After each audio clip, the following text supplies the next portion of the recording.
அஸ்ஸலாமு அலைக்கும் அன்புக்குரிய சகோதரர்களே, நாங்கள் இப்பொழுது இருப்பது அன்டக்கியாவினுடைய சென்டரில் இருந்து கொண்டிருக்கின்றோம். துருக்கி பூகம்பத்திலே மிகவும் பாதிக்கப்பட்ட ஒரு நகரமாக அன்டக்கியா இருக்கிறது. அந்த பகுதிகளைத்தான் நாங்கள் பார்க்கின்றோம். இதோ பாருங்கள், இது அன்டக்கியாவுடைய சிட்டி சென்டர். இந்த சிட்டி சென்டர் முழுக்கவுமே இந்த பகுதியில் நிற்பதும் இங்கே ஆபத்து. இந்த இரண்டு பக்கமும், எனது வலது பக்கமும் எனது இடது பக்கமும், இரண்டு பக்கமுமே மிகவும் பாதிக்கப்பட்டிருக்கிறது. இங்கே பில்டிங்கள் எல்லாம் உடைந்து நொறுங்கி இருக்கிறது. நாங்கள் அதைத்தான் காட்ட இருக்கின்றோம். அப்படியே சொல்லுங்கள்.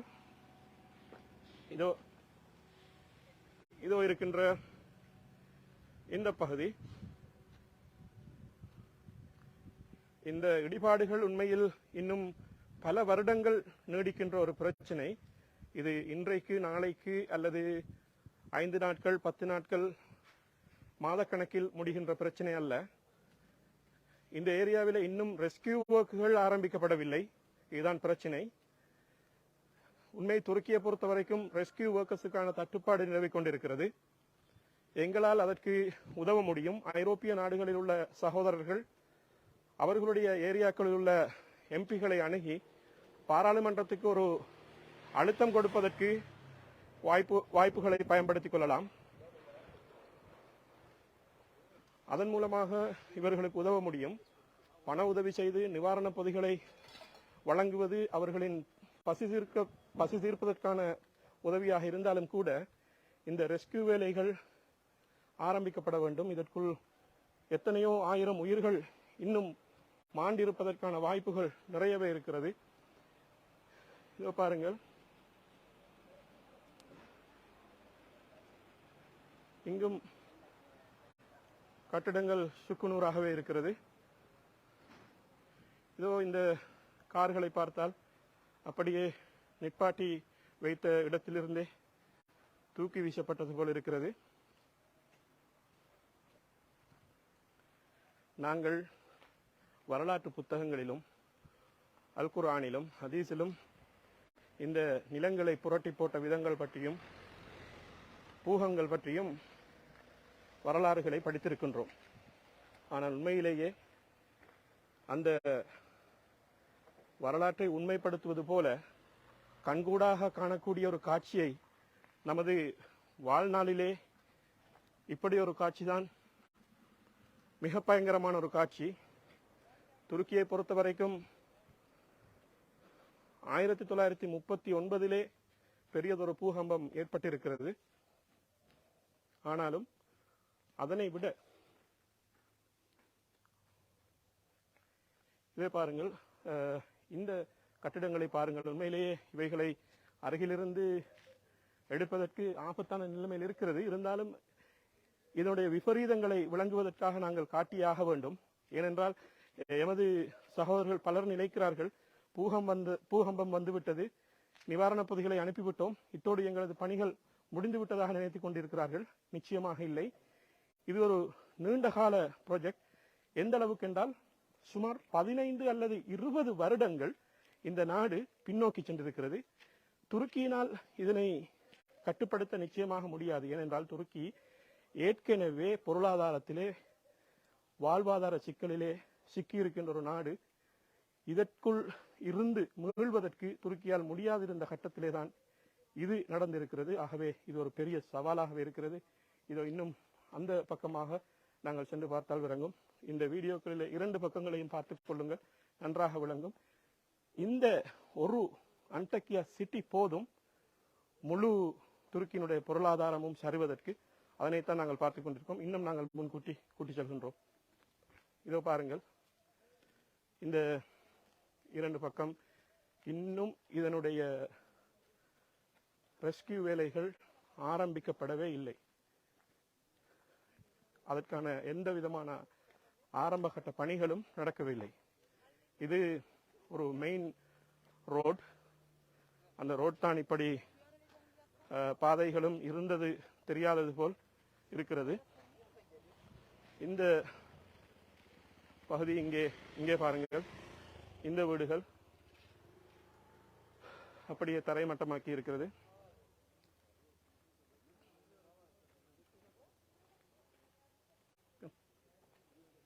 மீட்பு பணியாளர்களும் வந்து கொண்டிருக்கிறார்கள். அந்த பகுதியிலே மீட்பு பணியாளர்களும் வருகிறார்கள். ஆனாலும் இது கனரக வாகனங்களால் மீட்பு செய்யப்பட வேண்டிய பணியொன்று. இது கைகளால் இந்த கற்களை எடுத்து வீசிவிட முடியாது. பெரும் பெரும் ட்ரக்குகளால், டோசர்களால் இந்த பணி நடக்க வேண்டும். இந்த இடர்பாடுகளுக்கு மத்தியிலே, சரிந்து விழுந்த கட்டிடங்களுக்கு மத்தியிலே சில வெற்றிடங்கள் இருக்கிறது. ஆனாலும் அந்த கட்டிடங்களையும் பாவிக்க முடியாது. அப்படித்தான் நிலைமை இருக்கிறது. இன்னும் நாங்கள் முன்னோக்கி செல்வோம்.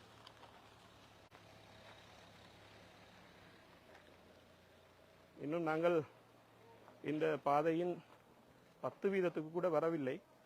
ஆனால் முன்னோக்கி செல்ல செல்ல செல்ல அப்படியே சரிந்து விழுந்த கட்டிடங்களை தான் பார்க்கின்றோம். 7.8 ஹெக்டர் பரப்பிலே பூகம்பம் அடித்தது. அதற்கு பிறகு 7.5, 7.4 இப்படி 3 பூகங்கள் திரும்ப திரும்ப அடித்ததன் விளைவாகத்தான் இது உலுக்கி எடுக்கப்பட்டிருக்கிறது. எங்களை பொறுத்த வரைக்கும் நாங்கள் அல் குர்ஆனிலே இப்படியான சம்பவங்களை கேட்டிருக்கிறோம், ஹதீசுகளிலே இப்படியான சம்பவங்களை கேட்டிருக்கிறோம். ஆனால் நேரடியாக இப்படி ஒன்று பார்த்து நாங்கள் உண்மையிலே எங்களுடைய வாழ்க்கையையும் இங்கே இருந்தவர்கள் எங்கே என்ற அடையாளம் கூட இல்லை. மீதி இருக்கக்கூடியவர்களால் இனி எழும்ப முடியாத நிலைமை இருக்கிறது. கடை தொகுதிகள் நொறுக்கி வீசப்பட்டிருக்கிறது. வீட்டு தொகுதிகளும் இடிந்து விழுந்திருக்கிறது. மனிதர்களும் பல்லாயிரக்கணக்கானவர்கள் இறந்திருக்கிறார்கள். அப்படி ஒரு நிலைமைதான் இப்பொழுது இருக்கிறது. ஆகவே நாம் சிந்திக்க கடமைப்பட்டிருக்கின்றோம். நாம் என்ன செய்கிறோம் என்று விளைய கடமைப்பட்டிருக்கிறோம். அதற்கு மேலாக இந்த மக்களுக்கு உதவுவதற்கும் நாங்கள் கடமைப்பட்டிருக்கிறோம். இதோ பாருங்கள், இந்த காரை பாருங்கள், தூக்கி வீசப்பட்டிருக்கிறது. மேலிருந்து கற்கள் விழுந்திருக்கிறது. இப்படி இந்த பக்கமாக இந்த சில கட்டிடங்கள் காப்பாற்றப்பட்டிருந்தாலும் இது வாழ்வதற்கு எந்த விதத்திலும் தகுதியாகாது. வெடிப்புகள் இருக்கிறது. இந்த கட்டிடங்கள் சில நேரம் விழுந்து விடலாம், தானாகவே விழுந்து விடுவதற்கான வாய்ப்புகள் இருக்கிறது. அல்லது இன்னொரு ஆட்டம் ஆடினால் விழுந்து விடுவதற்கான வாய்ப்புகளும் இருக்கிறது. துருக்கியை பொறுத்தவரைக்கிலே 2 அதாவது துருக்கி அல்ல, இந்த பிரதேசத்தை பொறுத்த வரைக்கும் 2.5 ஹெக்டரிலே பொதுவாகவே நிலநடுக்கம் ஏற்படுவதுண்டு. சில காலங்களுக்கு 3 மாதங்களுக்கு ஒரு முறை, அல்லது வருடங்களுக்கு ஒரு முறை, அல்லது 2-3 வருடங்களுக்கு ஒரு முறை 2.5 வீதத்திலே சில இங்குள்ள மக்கள் உணர்கிறார்கள். ஆனால் இவ்வளவு தாக்கத்தை ஏற்படுத்தவில்லை. இம்முறைதான் இப்படி ஒரு தாக்கம் திரும்ப திரும்ப ஏற்பட்டு இந்த அழிவுகளை சந்திச்சிருக்கிறது. இதற்கு மேலால் எங்களுக்கு செல்ல முடியாது. ஏனென்றால் இப்படி நாங்கள் நடந்து வந்த பாதை, இந்த 2 பக்கமுமான பில்டிங் அப்படியே விழுந்திருக்கிறது. இந்த பில்டிங்கை தாண்டியும் நாங்கள் பார்த்த அதே மாதிரியான சேதங்கள் இங்கே இருக்கிறது. இதனைத்தான் நாங்கள் உங்களுக்கு வழங்கினோம். இனி இப்படி ஏறி பார்க்கலாம்.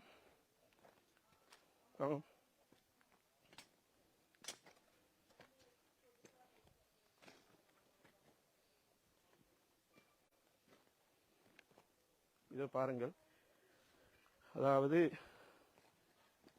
யாரோ ஒருவர் திட்டமிட்டு அப்படியே அழித்து, இந்த டோசர்களால் அப்படியே அழித்து விட்டது போல் இந்த ஏரியா இருக்கிறது. அந்த பக்கமாக இருந்த பில்டிங்குகளும் வந்து, இந்த பக்கமாக இருந்த பில்டிங்குகளும் வந்து இரண்டும் ஒன்றாக சேர்ந்து இந்த பாதை மூடப்பட்டு அங்கே வரைக்கும், இதோ இந்த எல்லை வரைக்கும் செல்கிறது. இங்கே காட்டுங்கள், இங்கே பாதை மூடப்பட்டிருக்கிறது. இதை கடந்துதான் அந்த பகுதிக்கு செல்ல வேண்டும். அந்த பகுதியில் இவ்வாறான முட்டுக்கள் நிறையவே இருக்கிறது.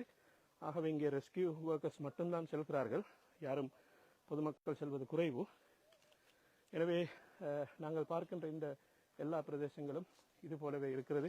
இந்த நிகழ்வுகளை நாங்கள் உங்களுக்கு காட்சியாக்கி தருகின்றோம். உண்மையிலேயே இந்த பிரச்சனைகளுக்கு தீர்வாக அரசாங்கங்கள் மட்டத்திலே, ஒவ்வொரு நாடுகள் மட்டத்திலே உதவ வேண்டும். அதற்குரிய முயற்சிகளை எம்மால் செய்து கொடுக்க முடியும். நிறைய இந்த வீடியோக்களை எல்லோரும் ஷேர் செய்யுங்கள். எங்களால் நினையாத புறத்திலே இவர்களுக்கு உதவி கிடைக்கலாம். இது நீண்டகால ப்ராஜெக்ட். இந்த நாடு 20-30 வருடங்கள் நிச்சயமாக பின்னோக்கி சென்று விட்டது. இவைகளை திருத்துவது என்பது இன்றைக்கு நாளைக்கு நடக்கக்கூடிய காரியம் அல்ல. இந்த காட்சிகளை உங்களோடு நாம் அன்டக்கியா மத்திய பிரதேசத்திலிருந்து தந்தோம். இது போன்ற நிறைய இடங்கள் மிக பரவலாக காணப்படுகிறது. இந்த சேதத்தின் விளைவுகளை உங்களுக்கு சிறிதளவாவது காட்ட வேண்டும் என்றுதான் நாங்கள் முயற்சிக்கின்றோம். அதன் நிவாரணப் பணிகள் மிகப்பெரியது என்பதை உணர வேண்டும் என்பதற்காகவும் நாங்கள் இந்த செய்திகளை